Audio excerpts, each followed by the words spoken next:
জানিয়ে আমি পাঠ শুরু করছি। কয়েকদিন পূজা করিতে করিতে শ্রীরামকৃষ্ণের মনের অবস্থা আর একরকম হইল। সর্বদাই বিমনা ও ঠাকুর প্রতিমার কাছে বসিয়া থাকিতেন। আত্মীয়রা এই সময় তাহার বিবাহ দিলেন। ভাবিলেন বিবাহ হইলে হয়তো অবস্থান্তর হইতে পারে।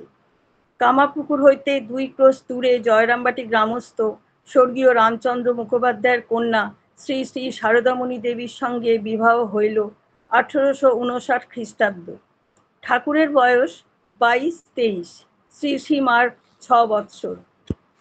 বিবাহের পর দক্ষিণেশ্বর কালী মন্দিরে ঠাকুর শ্রী রামকৃষ্ণ ফিরিয়া আসিবার কিছুদিন পরে তাহার একেবারে অবস্থান্তর হইল।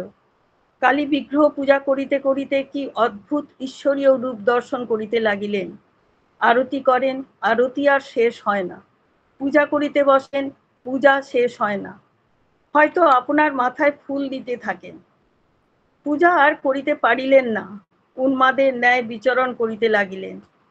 রানী রাসমণির জামাতা মথুর তাহাকে মহাপুরুষ বোধে সেবা করিতে লাগিলেন ও অন্য ব্রাহ্মণ দ্বারা মা কালীর পূজার বন্দোবস্ত করিয়া দিলেন।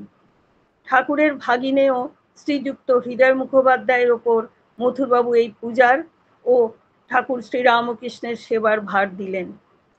ঠাকুর আর পূজাও করিলেন না, সংসারও করিলেন না। বিবাহ নামমাত্র হইল।